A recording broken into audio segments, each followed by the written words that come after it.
जन्मला हा देह पोशिला जन्मला हा देह पोशिला सुखाचा काय भरवसा याचा आहे.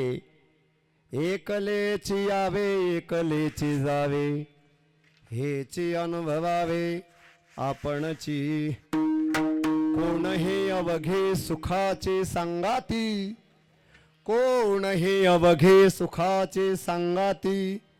अंतकाळी होती पाठीमोरी एकलेची यावे एकलेची जावे हेची अनुभवावे आपणची. चोखा म्हणे यांचा न धरी भरवसा शरण जा सर्वेशा विठवासी. एकलेची यावे एकलेची जावे हेची अनुभवावे आपणची. पांडुरंगा करू प्रथम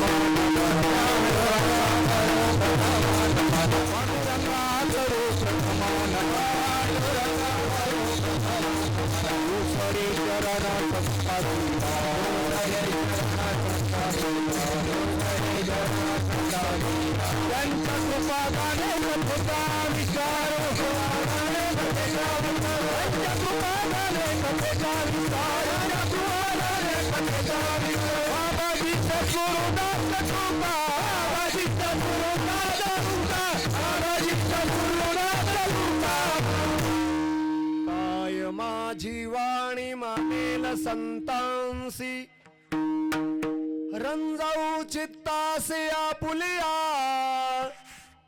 माझी वाणी तुझे वर्णी गुणनाम ऐसे देई प्रेम काही कळा. जयांचे केलिया स्मरण होय सकल विद्यांचे अधिकरण. तेची वंदू श्री चरण श्री सद्गुरूंचे ते नमस्कारो आता. जन्मला हा देह पोशिला सुखाचा जन्मला हा देह पोशिला सुखाचा काय भरवसा याचा आहे. एकलेची यावे एकलेची यावे हेची अनुभवावे आपणची. प्रस्तोत प्राप्त प्रसंगी प्राप्त स्थळी उपस्थित सर्व सज्जन वृंदांसमोर अभंग निरूपण रूपी कीर्तन सेवेसाठी संत चोखा महाराजांचा चार चरणांचा मानव देहाचं क्षणभंगुरत्व मानव देहाचं अनित्यत्व मानव देहाबद्दलचं अशाश्वतत्व प्रतिपादन करून जर अशा प्रकारचा अनित्य क्षणभंगुर मानव देह प्राप्त झाला असला तरीही त्या माध्यमातून आपण अविनाशी शाश्वत अशा परमात्म्याची प्राप्ती करू शकतो. त्याचा नेमका उपाय काय याचं प्रतिपादन करणारा चार चरणांचा अभंग प्रस्तुत केलाय. विठ्ठल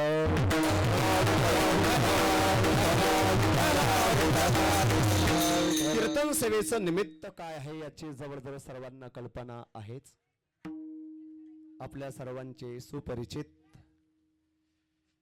कैलासवासी श्री जालिंदर मारुती गोल्हार यांच्या प्रथम वर्षश्राद्ध अर्थात प्रथम पुण्यस्मरणाच्या निमित्ताने गोल्हार परिवाराने या कार्यक्रमाचं आयोजन केलं. वास्तविक पाहता तसं त्यांचं वय हे जाण्याचं नव्हतं, परंतु नियतीचा काही सिद्धांतच वेगळा आहे. आपल्या मनासारख्या सगळ्या गोष्टी होत नसतात. एवढंच नाही, आपल्या सर्वसामान्य मानवाचं जाऊ द्या, ईश्वराच्या वडिलांच्या मनासारखं झालं नाही. भगवान श्री रामचंद्र त्यांचे वडील कोण? महाराज दशरथ. त्यांच्याही मनात होतं की उद्या माझ्या रामाचा राज्याभिषेक व्हावा, पण जिथे देवाच्या वडिलांचं अर्थात देवाच्या बापाचंही मनासारखं होत नाही तिथे आपण कुठे लागलोय? विठ्ठल विठ्ठल. कैलासवासी श्री जालिंदर मारुती पाटील गोल्हार यांच्या दिवंगत आत्म्याला चिरशांती मिळावी म्हणून गोल्हार परिवारातील श्री मारुती शंकर पाटील गोल्हार, श्री मच्छिंद्र मारुती पाटील गोल्हार, श्री चिरंजीव धनंजय जालिंदर गोल्हार आणि समस्त गोल्हार परिवार, त्यामध्ये सोयरे धायरे, आम्हाला विशेष प्रेमाचा आग्रहाचं निमंत्रण देणाऱ्या आमच्या नांदुरखी येथील गंगा भागीरथी प्रमिलाताई सुदाम पाटील वाणी यांच्या प्रेमाच्या आग्रहास्तव आपल्या सर्वांच्या दर्शनाचा पुनश्च योग आला. फार सुंदर भजनी मंडळ, बहुसंख्यक टाळकरी मंडळी उभी आहेत. अतिशय सुंदर मृदंगाची साथ, चांगल्या प्रकारे स्वराची साथ देणारे हार्मोनियम वादक, चांगल्या प्रकारे सुंदरष्ट आवाज सर्वांच्या कानावर जाईल अशा प्रकारची साऊंड सिस्टीम, आणि ह्या कीर्तनाची भविष्यात स्मृती राहावी म्हणून या कीर्तनाचं ध्वनी चित्रीकरण करणाऱ्यांनाही मी धन्यवाद देतो. आम्हाला या ठिकाणी वेळेवरती पोहोचवण्याचं कार्य आमचे परमस्नेही वारकरी संप्रदायाचे उपासक आदरणीय दत्तूनाना पाटील वाणी आणि भाऊसाहेब पाटील वाणी आमचे डांगे महाराज हेही या ठिकाणी उपस्थित आहेत. सर्व सोयरे धारे नातेवाईक मंडळी सर्वांना मनोभावे वंदन करतो. ऐसे नमन करुणी सकाळा हरिकथा बोले बोबड्या बोला, अज्ञान म्हणून आपल्या बाळा चालवे सकाळा नामा म्हणे विठ्ठल.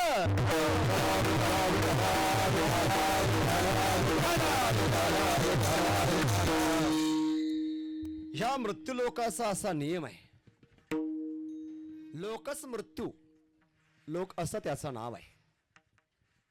ह्या मृत्यू लोकामध्ये, या मृत्यू लोकाचं वर्णन करताना श्रीमद भगवद्गीतेत एक शब्द वापरलाय, दुःखालयम अशाश्वतम. बरोबर आहे ना? दुःखालय म्हटलेलं आहे. औषधालयामध्ये औषधच मिळेल, वस्त्रालयामध्ये वस्त्रच मिळतील, तसं दुःखालयामध्ये काय मिळणार आहे? दुःख मिळणार आहे. आणि सर्वात जास्त मोठं दुःख हे मरणाचं असतं.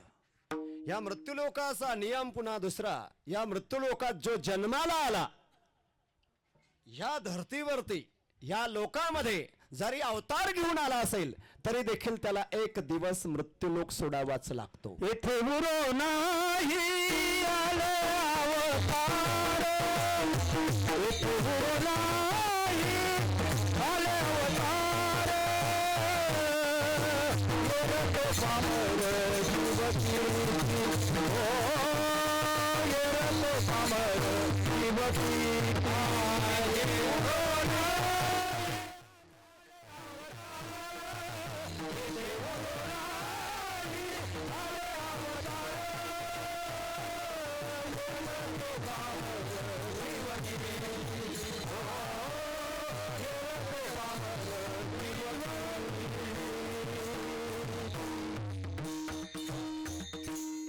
नाही उरू आले अवतार, येरते पामर जीव किती. या मृत्यूलोकात अवतार घेऊन आला तर देखील त्यांना मृत्यूलोक सोडून जावं लागलेलं आहे. तसं आपल्याला सुद्धा या मृत्यूलोकातून जावं लागणार. आपण सुद्धा एक दिवस या मृत्यूलोकाला सोडून जाणार. परीक्षित राजासारखा राजा असला तरी देखील त्याला किती दिवसात जावं लागलं? शाप लागल्यावर. एक कथाकार महाराजांनी कथेत याला स्पष्टीकरण करताना असं सांगितलं डांगे महाराज की जसे परीक्षित राजा 7 दिवसात गेले, 7 दिवसात मेले, आपल्या भाषेत बोलूया आपण, परीक्षित राजा 7 दिवसात मेले, तशी ह्या गावची सगळी माणसं 7 दिवसात मरतील. कथाकार त्या गावात पहिल्यांदाच आलेले होते आणि ऐकायला पहिल्यांदाच मंडळी बसलेली होती. त्यांना काही याच्यातलं रहस्य माहित नव्हतं. ह्या गावची सगळी माणसं 7 दिवसात मरतील. बरेच घाबरायला लागले, बरेच भ्यायला लागले, बऱ्यांचे चेहरे पडले, सगळे दुःखी झाले. पण त्यामध्ये एक म्हातारी पाठीमागं टाळ्या टिपत हसत होती. त्या म्हातारीला विचारलं, आजी तुम्ही सगळे लोक दुःखी झाले आणि तुम्ही आनंदी काय, तुम्हाला खुशी काय होत आहे? म्हणे बाबांनी काय सांगितलं ऐकलं नाही का? ह्या गावची मरतील. मी ह्या गावची नाही, मी तर्कसवाडीची नाही, मी दुसऱ्या गावची. ह्या गावची म्हणजे या मृत्यू लोकातली. ह्या मृत्यू लोकाला प्रत्येकाला जो जन्माला आलाय त्याला सोडून जावं लागेल. कृपया गांभीर्याने लक्ष द्या. ह्याकडे आपण गांभीर्याने पाहतो का? आपल्याला मरावं लागणार आहे, ह्याकडे आपलं गांभीर्याने लक्ष आहे का? जसं बघा, लक्ष द्या. आपण काही गोष्टी स्वीकारलेल्या आहेत. मी पुरुष आहे, मी स्त्री आहे, असं ज्यानं ज्यानं स्वीकारलंय. पुरुषांनी स्वीकारलं मी पुरुष आहे, माता भगिनींनी स्वीकारलं मी स्त्री आहे. तसं आपण मरणार आहोत. जसं आपल्याला अचानक एक भान होतं की मी पुरुष आहे, माता भगिनीला भान होतं मी स्त्री आहे. कोणी लहान असेल त्याला असं वाटतं मी बालक आहे, कोणी वृद्ध असेल त्याला असं वाटतं मी वयस्कर आहे. तसं आपण मरणार आहोत. जसं आपल्याला आपल्या शरीराच्या अवस्थेच्या नुसार भान होतंय तसं आपण मरणार आहोत याचं भान होतं का? गंभीराने विचार करा. मी अमुक अमुक गावाचा आहे, जसं आपल्याला न विचारता याची ऑटोमॅटिक स्मृती असते. तरकसवाडीची असतील, नांदुरखीची असतील, अजून कोण्या गावाची असतील. मी अमुक गावाचा आहे हे आपल्याला लक्षात ठेवावं लागत नाही, ते सहज आठवणीत असतं. त्याची सणारा याची सहज स्मृती आहे काय? आपण मरणार आहोत याची आपल्याला सहज स्मृती आहे का? आपण अमुक देशाचे आहोत याची जशी सहज स्मृती आहे. आता आपण दिवसामध्ये कीर्तन ऐकतो, दिवसा कीर्तन ऐकतोय, जशी आपल्याला या कालाची स्मृती आहे तशी आपण मरणार आहोत याची सहज स्मृती आहे का? सहज स्मृती म्हणतोय मी. देशाच्या दृष्टीने आपल्याला सहज स्मृती आहे की आपण अमुक अमुक ठिकाणी आहोत, तशी मरणाच्या दृष्टीने मरणाच्या बाबतीत आपल्याला सहज स्मृती, सहज आठवण आहे का? आपण अमुक अमुक वेळेत अमुक अमुक ठिकाणी जाणार आहोत किंवा गेलो होतो याची जशी आपल्याला वर्तमान भविष्य आणि भूतकाळानुसार स्मृती असते, तशी आपण मरणार आहोत याची सहज स्मृती, सहज आठवण आहे का?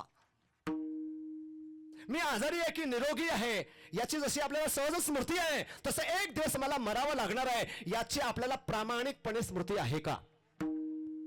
जर याचं उत्तर येत नसेल तर आपण परमार्थाच्या प्रवेशातच अजून मागे आहोत.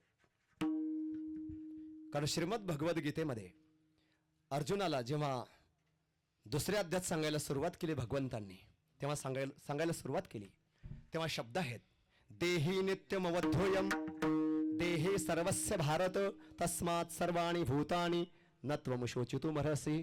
म्हणून कमीत कमी आपण मरणार आहोत. हे देह एक दिवस मरेल, 4 जणांच्या खांद्यावर जाईल आणि स्मशानात याची 3 चिमट्या राख होईल. याचे कमीत कमी आपल्याला स्मृती असावी. देह जाईल जाईल जाईल देह जाईल जाईल देह जाईल जाईल जाईल देह जाईल जाईल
स्मृती होते तशी आपल्याला मी मरणार याची सहज स्मृती आहे काय? आपण मरणार आहोत याची आपल्याला सहज स्मृती आहे का? आपण अमुक देशाचे आहोत याची जशी सहज स्मृती आहे. आता आपण दिवसामध्ये कीर्तन ऐकतो, दिवसा कीर्तन ऐकतोय, जशी आपल्याला या कालाची स्मृती आहे तशी आपण मरणार आहोत याची सहज स्मृती आहे का? सहज स्मृती म्हणतोय मी. देशाच्या दृष्टीने आपल्याला सहज स्मृती आहे की आपण अमुक अमुक ठिकाणी आहोत, तशी मरणाच्या दृष्टीने मरणाच्या बाबतीत आपल्याला सहज स्मृती, सहज आठवण आहे का? आपण अमुक अमुक वेळेत अमुक अमुक ठिकाणी जाणार आहोत किंवा गेलो होतो याची जशी आपल्याला वर्तमान भविष्य आणि भूतकाळानुसार स्मृती असते, तशी आपण मरणार आहोत याची सहज स्मृती, सहज आठवण आहे का? मी आजारी आहे की निरोगी आहे याची जशी आपल्याला सहज स्मृती आहे, तसं एक दिवस मला मरावं लागणार आहे याची आपल्याला प्रामाणिकपणे स्मृती आहे का? जर याचं उत्तर येत नसेल तर आपण परमार्थाच्या प्रवेशातच अजून मागे आहोत. कारण श्रीमद भगवद्गीतेमध्ये अर्जुनाला जेव्हा दुसऱ्या अध्यायात सांगायला सुरुवात केली भगवंतांनी, तेव्हा सांगायला सुरुवात केली तेव्हा शब्द आहेत, देही नित्यमवध्योयम देहे सर्वस्य भारत तस्मात् सर्वाणि भूतानि न त्वं शोचितुमर्हसि. म्हणून कमीत कमी आपण मरणार आहोत. हे देह एक दिवस मरेल, 4 जणांच्या खांद्यावर जाईल आणि स्मशानात याची 3 चिमट्या राख होईल. याचे कमीत कमी आपल्याला स्मृती असावी पाहिजे. देह जाईल जाईल जाईल देह जाईल जाईल देह जाईल जाईल जाईल देह जाईल जाईल शिकाळवा खाईल या शिकाळवा खाईल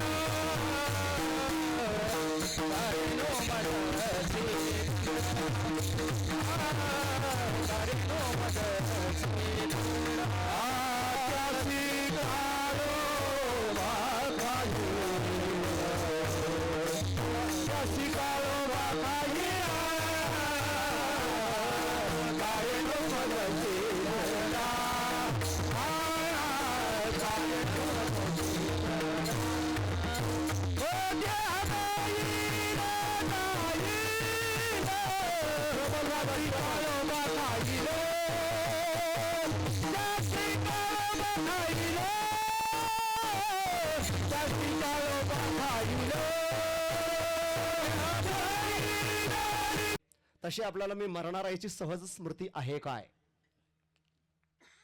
आपण मरणार आहोत याची आपल्याला सहज स्मृती आहे का? आपण अमुक देशाचे आहोत याची जशी सहज स्मृती आहे. आता आपण दिवसामध्ये कीर्तन ऐकतो, दिवसा कीर्तन ऐकतोय, जशी आपल्याला या कालाची स्मृती आहे तशी आपण मरणार आहोत याची सहज स्मृती आहे का? सहज स्मृती म्हणतोय मी. देशाच्या दृष्टीने आपल्याला सहज स्मृती आहे की आपण अमुक अमुक ठिकाणी आहोत, तशी मरणाच्या दृष्टीने मरणाच्या बाबतीत आपल्याला सहज स्मृती, सहज आठवण आहे का? आपण अमुक अमुक वेळेत अमुक अमुक ठिकाणी जाणार आहोत किंवा गेलो होतो याची जशी आपल्याला वर्तमान भविष्य आणि भूतकाळानुसार स्मृती असते, तशी आपण मरणार आहोत याची सहज स्मृती, सहज आठवण आहे का? मी आजारी आहे की निरोगी आहे याची जशी आपल्याला सहज स्मृती आहे, तसं एक दिवस मला मरावं लागणार आहे याची आपल्याला प्रामाणिकपणे स्मृती आहे का? जर याचं उत्तर येत नसेल तर आपण परमार्थाच्या प्रवेशातच अजून मागे आहोत. कारण श्रीमद भगवद्गीतेमध्ये अर्जुनाला जेव्हा दुसऱ्या अध्यायात सांगायला सुरुवात केली भगवंतांनी, तेव्हा सांगायला सुरुवात केली तेव्हा शब्द आहेत देही नित्यमवध्योयम देहे सर्वस्य भारत तस्मात् सर्वाणि भूतानि न त्वं शोचितुमर्हसि. म्हणून कमीत कमी आपण मरणार आहोत. हे देह एक दिवस मरेल, 4 जणांच्या खांद्यावर जाईल आणि स्मशानात याची 3 चिमट्या राख होईल. याचे कमीत कमी आपल्याला स्मृती असावी पाहिजे. देह जाईल जाईल जाईल देह जाईल जाईल देह जाईल जाईल जाईल देह जाईल जाईल शिकाळवा खाईल या शिकाळवा खाईल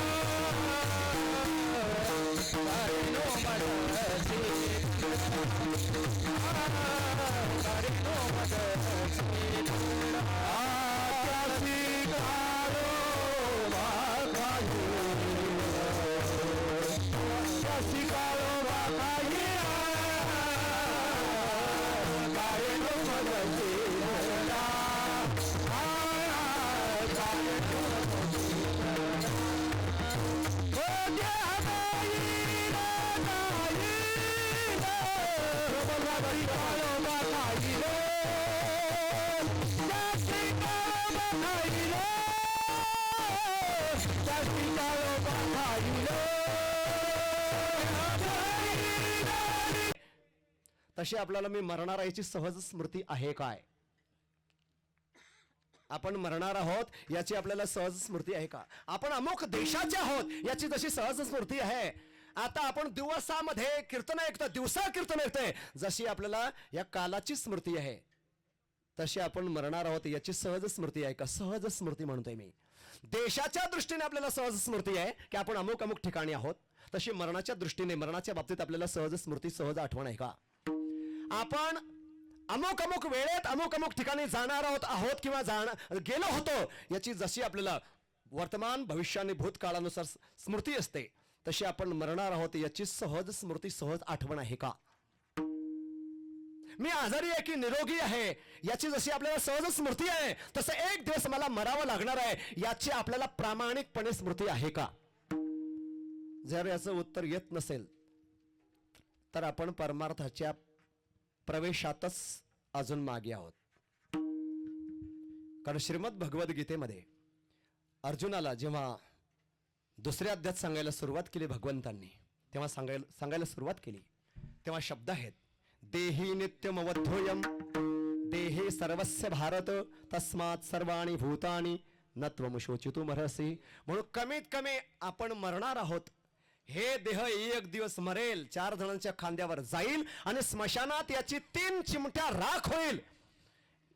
याचे कमीत कमी आपल्याला स्मृती असावी पाहिजे. देह जाईल जाईल जाईल देह जाईल जाईल देह जाईल जाईल जाईल देह जाईल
जाईल जाईल जाईल यासे काळोबा खाईल.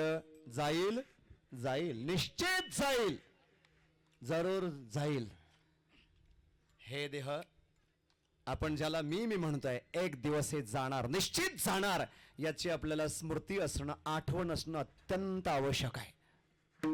उत्तर भारतात एक संत होऊन गेले, त्यांनी 2 गोष्टींची आठवण ठेवायला सांगितली आहे. कोणत्या 2 गोष्टी?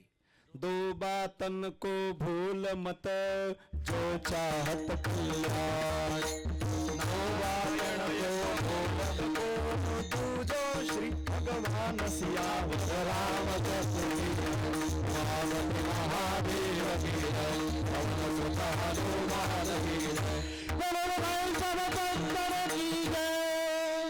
दो बातन को भूल मत जो चाहत कल्याण, नारायण एक गेन वाढवा गेन, नारायक मौत को दो जो श्री भगवान सियावर रामचंद्र की जय, उमावली महादेव की जय, पवन सुत हनुमान की जय, हर हर की जय.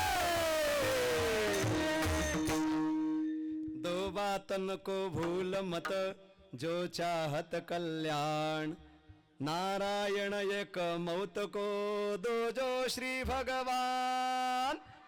एक मरण, दुसरं देवाचे स्मरण. या 2 गोष्टींची आठवण परमार्थ करणाऱ्या व्यक्तीला असणं अत्यंत आवश्यक आहे.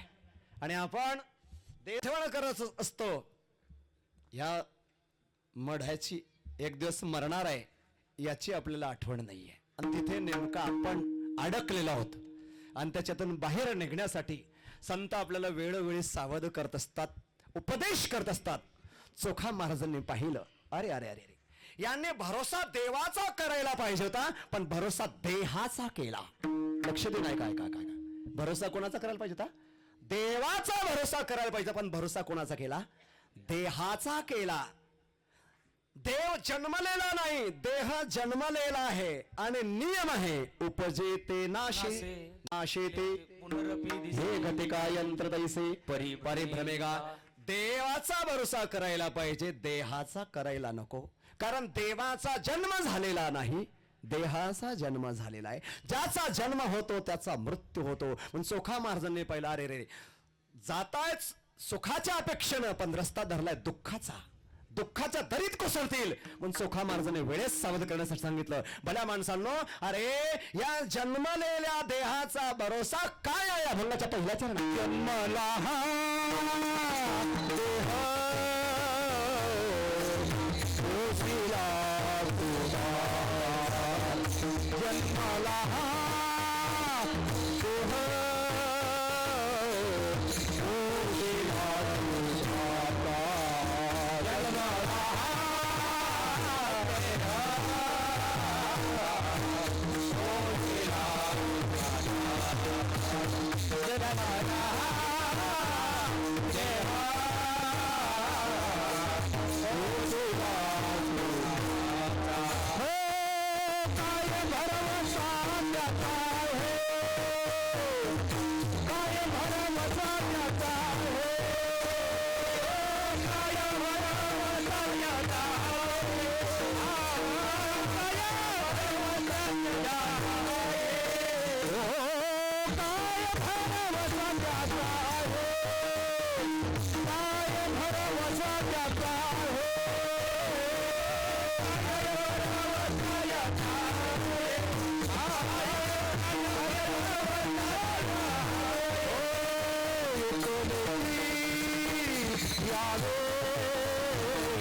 जन्मला हा देह पोशिला सुखाचा, काय भरवसा याचा आहे.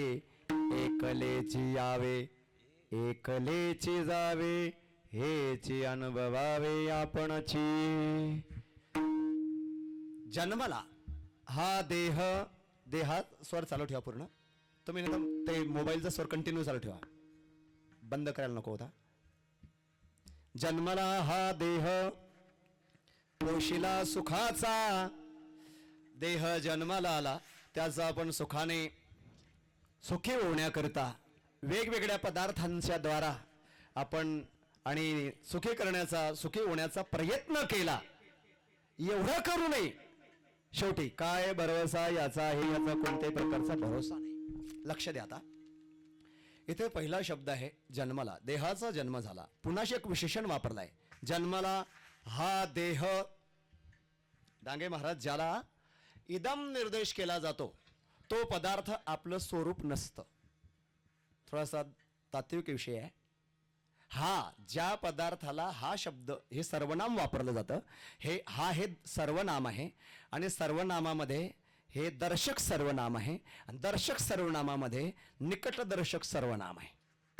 हा देह ज्याला आपण हे सर्वनाम वापरणार, तो पदार्थ आपलं स्वरूप नसतं, तो आपल्याहून भिन्न असतो. उदाहरणार्थ, हा माईक असं जो कोणी म्हणेल तो माईक असेल की माईक पासून वेगळा असेल. बरोबर, धन्यवाद.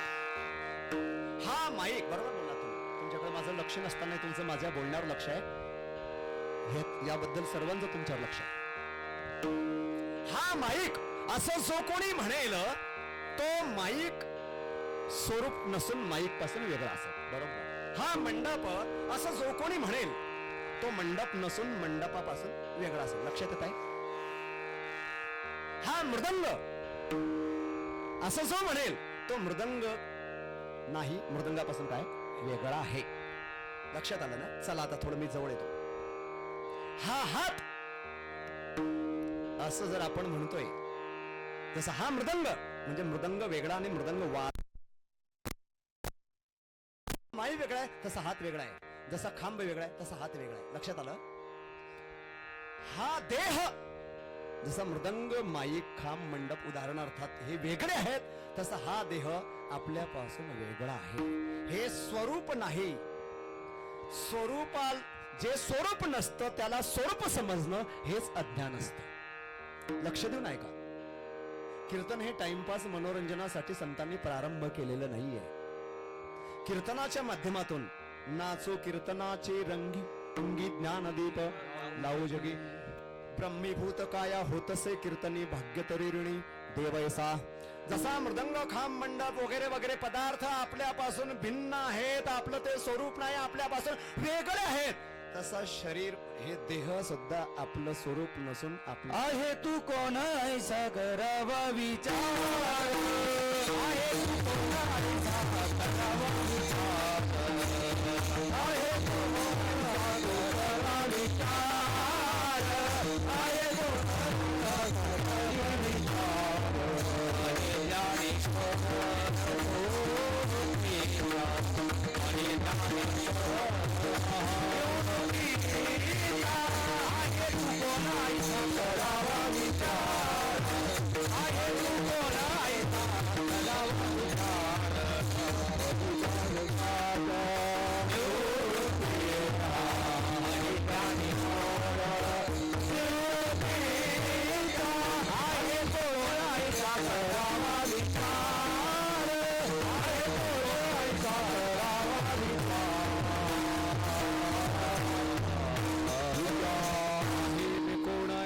करावा विचार म्हणे ज्ञानेश्वर. निवृत्तीचं पाठांतर चांगलं. याच्याबद्दल विचार करा. हे आपलं स्वरूप नसताना यालाच आपण आपलं स्वरूप समजतोय, हेच अज्ञान आहे. अज्ञान काही पदार्थ नाहीये. अज्ञान जे आपण नाही त्याला आपण आपलं स्वरूप समजणं हेच अज्ञान आहे.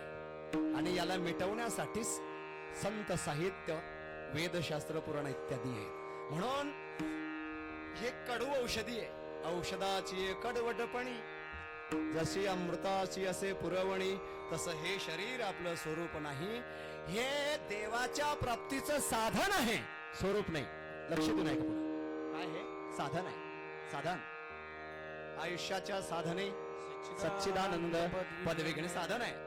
प्रवासाचं जसं साधन असतं, मोटरसायकल, सायकल, फोर व्हीलर, विमान, रथ, घोडागाडी वगैरे. गाडीमध्ये प्रवासी बसलेला आहे, तो प्रवासी.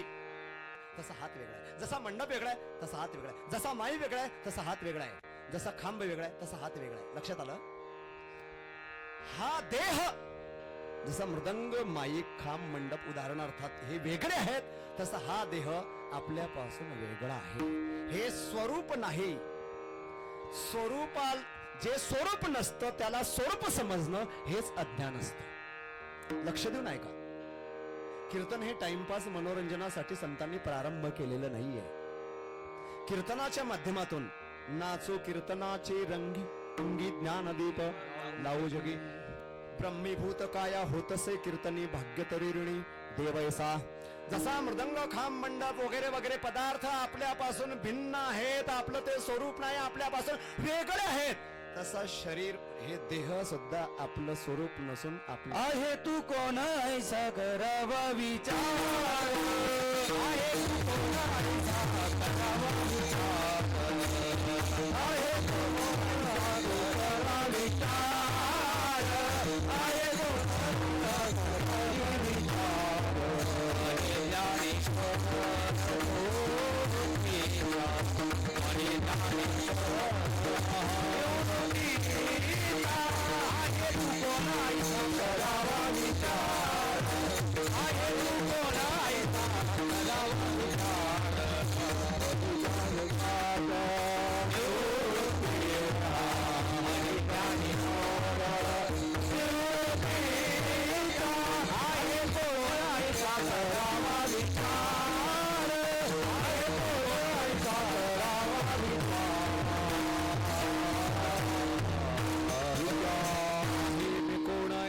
करावा विचार म्हणे ज्ञानेश्वर.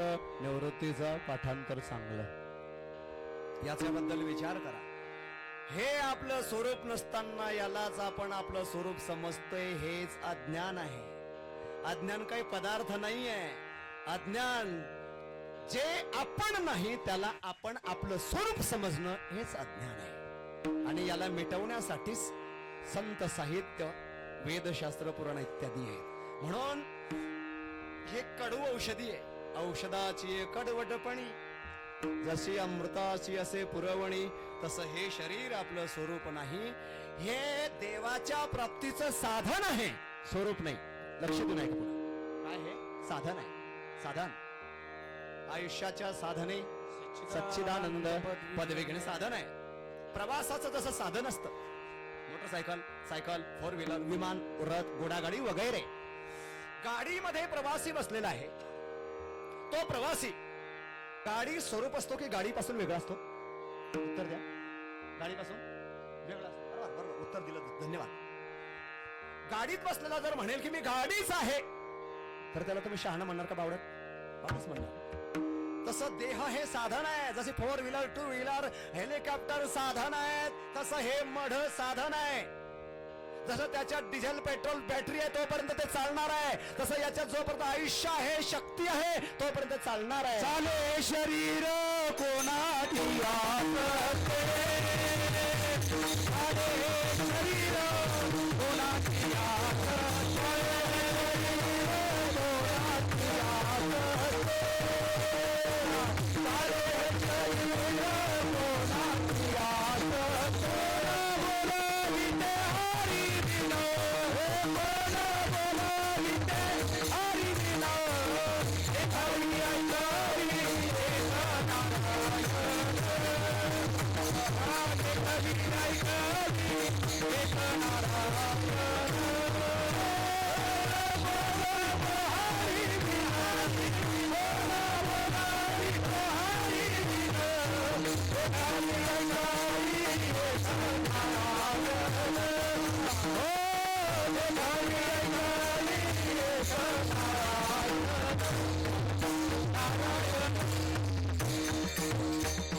साले हे शरीर कोणाची सत्ते, कोण बोलाविते, हरिवीण देखवी ऐकवी, एक नारायण तयाचे भजन चुको नका.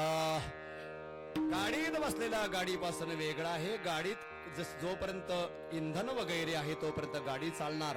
जसं मला हा मुद्दा निवेदन करायचा आहे, गाडी वेगळी आणि गाडीतला ड्रायव्हर किंवा गाडीतला प्रवासी वेगळा. तसं शरीर वेगळं आणि स्वरूप आत्मा वेगळा.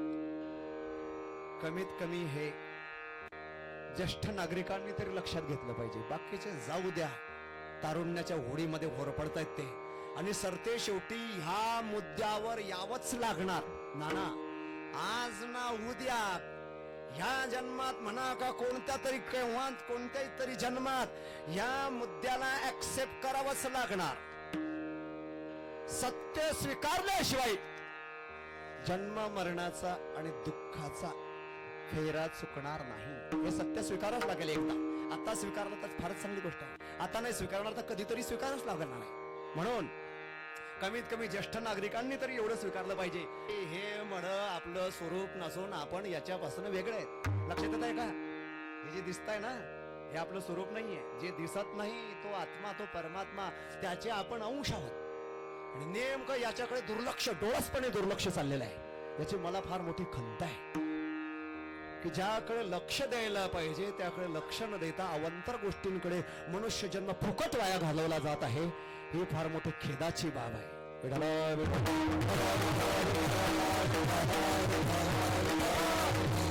जन्माला याचा अर्थ मरणार. अभंगाची सुरुवात आहे जन्माला, याचा अर्थ निश्चित मरणार. जन्माला कोण? हा देह, ज्याला आपण आपलं स्वरूप समजतोय, तो आपलं स्वरूप नसून आपल्यापासून वेगळं आहे. म्हणून हा देह का, मग हा आपलं स्वरूप नसताना आपलं स्वरूप का वाटतं? लक्ष द्यायचं. त्याचं एक कारण सांगितलं, अज्ञानवशात. दुसरं एक कारण सांगतो, तादात्म्यवशात.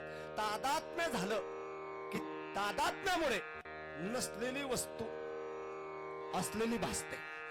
तादात्म्य. जसं अग्नी कधी मार खातो का? जाळ झालेला आहे मोठा, जाळाला कोणी मारायला जाईल का? नाही, अग्नी मार खात नाही, पण एक कंडिशनच येते महाराज की अग्नी सुद्धा मार खातो. तुम्ही वखर म्हणतात का ढेकळं फोडण्यासाठी? वखर त्याची काय असते खाली लोखंडाची पास शब्द बरोबर म्हणजे लक्षात येते तुमच्या. ती पास बोथट झाली की तिला आपण कोणाकडे नेतो धार लावायला? कोणाकडे? सुताराकडे, लोहाराकडे. पास बोथट झाली, लोहाराकडे नेतो. पास काळी लोखंडाची असल्यामुळे काळ्या भुऱ्या रंगाची असते. तिला लोहार म्हणा, पानसाळ म्हणा, भट्टीत टाकतो, अग्नीमध्ये टाकतो आणि त्या पासला अग्नीत बऱ्याच वेळ राहू देतो आणि ती पास कशी होते? मग लाल भडक होते. मग अशी आपण सिद्धांत ठरवलाय पूर्व पक्षात, अग्नी मार खात नाही. पण आता लक्ष द्या, लक्ष द्या, अग्नी मार खात नाहीये, पण आता अग्नीने तादात्म्य कोणाचं केलं? पास. पास बरोबर अग्नी तादात्म्य पावला आणि परिणाम काय झाला? त्या अग्नियुक्त लाल भडक असलेल्या पासला तो चिमट्यात पकडतो आणि जो भाग लाल झालेला असतो त्यालाच ऐरणीवर ठेवतो आणि त्या पासला तो सांगतो आपल्या सहकार्याला, मार घणाचा ठोका. घणाचा ठोका पासला मारतो. मृदंग सांभाळा, नाही तर आवेशात तुम्ही पण येणार तसंच. ठोका पासवर मारतो, पण त्या पास सोबत मार कोण खातो? अग्नी खातो. नुसती पासच मार खात नाही. अग्नी कोणाचाच कधीच मार खाऊ शकत नाही जर वेगळा राहिला तर. उलट मारायला जो जाईल त्यालाच अग्नी मारून टाकेल, एवढी अग्नीमध्ये शक्ती आहे. पण अग्नीनं तादात्म्य कोणाचं केलं? पास बरोबर अग्नी तादात्म्य पावला, त्यामुळे पास सोबत अग्नीला सुद्धा मार खावा लागत आहे. तसं आपला आत्मा, आपलं स्वरूप हे अग्नी स्वरूप आहे. देह ही पास आहे. देहरूपी पास सोबत आत्मारूपी अग्नी तादात्म्य पावला आणि त्यामुळे जन्मा मरणाचा ठोका त्याला सहन करावा लागत आहे. याच्यातून बाहेर निघायचं असेल तर आजपासूनच देह हे आपलं स्वरूप नाही, हे साधन आहे. काय लक्षात आलं का? काय नाही, स्वरूप नाही, काय आहे? साधन आहे. साधनाला स्वरूप समजणं हेच अज्ञान आहे, हाच वेडेपणा आहे, हाच बावळटपणा आहे. दुसऱ्या भाषेत बोलू, हाच मूर्खपणा आहे. देहाला मी समजणं हाच मूर्खपणा आहे. आणि ह्या मूर्खपणाला जितकं पोषित केलं जात आहे त्या लोकांना लोक सभ्य आणि शहाणे समजतायत. हा किती वेडेपणा म्हणावा, हा किती जख्खड अज्ञान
ओरडत होती.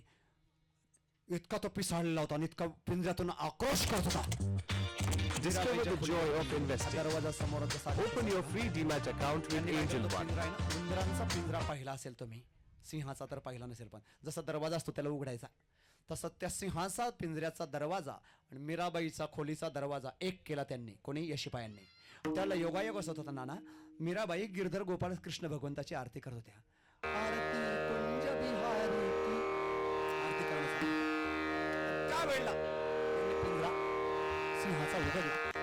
सिंह पिंजऱ्यातून बाहेर पडला आणि कोणाकडे झाला? मीराबाईंकडे. हे चौघेचे दोघं बाहेरून पाहतायत. मीराबाई मेली, आपली कोणाला सांगायची? राजा बक्षीस म्हणणार. म्हणजे चौघाचे चौघ, दोन इकडून दोन तिकडून असे धमकत आहे. सिंह पुढे गेला, सिंह पुढे गेला, आपल्या पाठीमागं चाहूल लागली. म्हणून मीराबाईंनी श्रीकृष्ण भगवंताची आरती करता करता कोण पाठीमागे आलं? पाहिलं बघा, तो कोण दिसला? सिंह दिसला. मीराबाई घाबरले नाही. कृष्ण भगवंताची आरती ओढता ओढता त्याच्याजवळ तिलक होता. आओ आओ आओ मेरे प्रल्हाद के भगवान. कोण प्रल्हाद के भगवान? प्रल्हादांचे भगवान तर कोण? भागवत कथा ऐकली असेल. नरसिंह भगवान. आओ आओ मेरे प्रल्हाद के भगवान, प्रल्हाद को छोड़कर मीरा के पास आ गए, मुझे दर्शन देने के लिए आ गए. बहुत अच्छा किया. चलो कन्हैया की तो आरती हर रोज उतारती हो, आज आपकी आरती उतारती हो. त्या सिंहाला तिलक करून मीराबाई आरती ओवाळली. तो भुकेलेला पिसाळलेला सिंह शांत झाला. ते शिपाई विचारत पडले, रास्ते से तो बहुत गुरु गुरु कर रहा था, अब चुप क्यों हो गया? त्याच्यात एकानं डोकं चालवलं. अरे मीरा के हाथ में आग है, आग, और आग को शेर डरता है. काहीतरी टाइमपास करायचा आहे त्यांना. आग है, जब तक आग जलती रहेगी तब तक वो मीरा को मारेगा नहीं, तब तक हमें दरवाजे पे खड़ा रहना पड़ेगा, नहीं तो सोने का नवरत्न का हार मिलेगा नहीं. मीराबाईंनी आरती ओवाळली, आरती ठेवली. सिंहाच्या समोर अशा हात जोडून उभ्या आहेत. मीराबाईंनी काय केलं? त्याच्यात खाली दाखवल्यावर सिंहाने असं पण केलं. त्यांना काय वाटलं आता मीराबाईला हा सिंह मारतो म्हणून जास्त पुढे ढुंकायला गेला. त्या सिंहानं काय केलं? मीराबाईच्या डोक्याकडे हात नेला. यांना वाटतं आता बस मीराचा नरडच फाडतो. मीराबाईच्या डोक्यावर त्या सिंहाने हात ठेवला. मारण्यासाठी ने काय दिला? एवढे समग्र श्रोते माझ्या कीर्तनात आहे ते मला भाग्य. मीराबाईच्या डोक्यात हात ठेवून सिंहानं काय दिला? आशीर्वाद दिला. पण चोराच्या मनात चांदणं. यांना वाटलं मीराबाईला सिंहाने मारलो आणि आपण बघू आणि पळत जाऊ आणि राजाला सांगू मीरा मेली, नवरत्नाचा हार मिळेल. सिंहाने काय केलं? मीराबाईच्या डोक्यावर हात असताना ते पुढे डोंकायला आले. सिंहानं उलटी उडी घेतली. त्याच्यात तिघाचे तिघ मारून टाकले. एक कसा तरी राहिला, कसा बसा पळत गेला. महाराज की जय हो. मीरा मर गई. मीरा नहीं मर गई, अपने तीनों मर गए. मीराबाईला भगवंताने महाभयातून वाचवलं. का? शरण होते. देवस माझा आहे, मी देवाचा. बस मैं हो श्री भगवान का, मेरे श्री भगवान अनुभव य करते रहो. त्याची ममता अभिमान याच्यामध्ये मानव जीवनाचं सार्थकत्व नाही. म्हणून सुखा महाराज सांगतात, सुखामणी यांचा ना घरी घरवसा, शरण जा सर्वेशा विठोबाशी. भगवंताला शरण जाणे. भगवंताशिवाय आपल्या जगात कोणीच नाही. बस देवा तू माझा आणि मी तुझा, अशा प्रकारचे हृदयामध्ये सद्भावना जोपासणे आणि मग सुख येऊ की दुःख येऊ त्याला प्रारब्धानुसार सहन करणे, सर्वांचं भलं करणे, कोणाचं चुकूनही स्वप्नात सुद्धा वाईट संकल्प करू नये, कोणाचा वाईट करण्याचा. त्या व्यक्तीचा निश्चित भगवंताच्या कृपेने भलं होणार, हा माझ्या नारदाच्या गादीला आत्मविश्वास आहे. सर्वे भवन्तु सुखिनः, सर्वे सन्तु निरामयाः, सर्वे भद्राणि पश्यन्तु मा कश्चित् दुःख भाग भवेत्. ज्यांचं प्रथम वर्ष श्रद्धा आहे आमचे श्रीमान वैकुंठवासी जालिंदर पाटील गोल्हार यांचं 1 वर्षापूर्वी दुःख निधन झालं. परत ती सावरलेली जखम मी भरून म्हणजे परत तिला काढत नाही बाहेर. दुःखदायक प्रसंग ह्या गोल्हार परिवारावर आणि आमच्या संपूर्ण त्यांच्या सौर्यांवर भगिनींवरती आला. त्यांना भगवंताने दुःखातून सावरण्याची शक्ती दिली, देत राहो. आणि आमच्या जालिंदर पाटलांच्या जीवनामध्ये भगवंत त्यांना आणि चिरशांती प्रदान करो. अशी सद्भावना अशी प्रार्थना व्यक्त करतो. आजच्या कीर्तन अभंग निरूपणातून जे काही अदृष्ट पुण्य प्राप्त झालं असेल, माझ्या कीर्तनाचं संपूर्ण पुण्य मी कैलासवासी जालिंदर पाटील गोलार यांच्या दिवंगत आत्म्याला चिर शांती मिळावी म्हणून अर्पण करतो. आपण तीळ भर देणार की नाही? देणार सर्वजण. मग आपणही आपल्या जीवनातलं तीळ पुण्य त्यांना अर्पण करूया आणि भगवान परमात्मा त्यांचा उद्धार करो अशी सद्भावना व्यक्त करतो. जे काही योग्य असेल ते माझ्या गुरुदेवांचा प्रसाद. आता पिंडदान होईल. पिंड पदावरी दिला आपुले करी माझे झाले गया पितरांचे पवित्र तुळशीची माळ धारण करावी. एकादशीचं व्रत करा. निश्चित आपल्या जीवनामध्ये भगवंताच्या कृपेने जसा संतांना अनुभव आला तसा अनुभव. ज्ञानेश्वर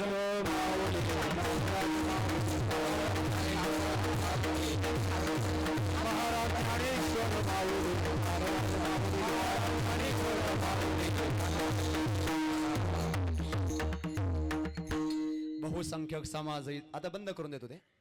फार चांगल्या प्रकारे तुम्ही वेळेवर ते आलात त्याबद्दल. काय चॅनलचं नाव? 11 न्यूज. KW11 news. 11 समजणार नाही बऱ्याच जणांना. तर KW11 आणि पुढे न्यूज टाका. तर हे आजचं झालेलं कीर्तन त्यावरती सापडू शकतं. माझं एक फेसबुक पेज आहे, देवगोपालजी महाराज शास्त्री मराठीतून टाका. त्या फेसबुक पेजला पण आपण आणि फॉलो करू शकतात. तिथे आपली पुढच्या होणाऱ्या कथा लिंक आपल्याला सापडतील. झालेली सेवा भगवंताच्या चरणारविंदी समर्पित करतो आणि या ठिकाणी थांबतो.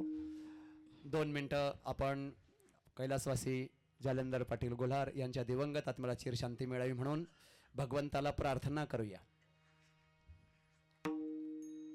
ओम पूर्णमदः पूर्णमिदं पूर्णात् पूर्णमुदच्यते पूर्णस्य पूर्णमादाय पूर्णमेवावशिष्यते. ओम शांती शांती शांती. विठ्ठल जय जय भगवान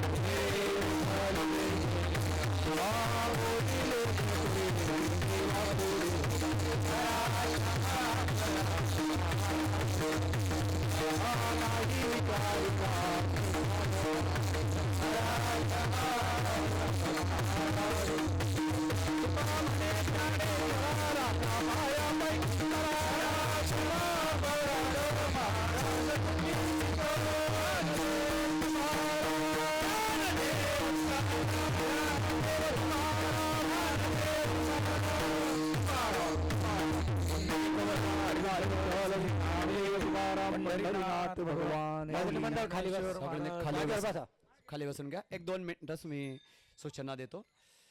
आम्हाला वृंदावन यात्रेला भागवत कथा आयोजित केलेली आणि वापस 9 फेब्रुवारीला आपण पोहोचणार. वृंदावनमध्ये भागवत कथा आणि वृंदावनमध्ये भगवान श्रीकृष्णांच्या जन्मभूमीत वृंदावन गोकुळ बरसाना नंदगाव या ठिकाणी राहण्याचा आणि तीर्थ दर्शनाचा योग फार चांगली बाब आहे. हिवाळ्याचे दिवस आहेत आणि उन्हाचाही त्रास होणार नाही. म्हणून ज्यांना यायचं असेल आमच्या आदरणीय दत्तू नाना यांच्याकडे पॉम्पलेट आहेत. ते पॉम्पलेट त्यांच्याकडून ज्यांना यायचं असेल त्यांनीच घ्यावं. रामकृष्ण हरी.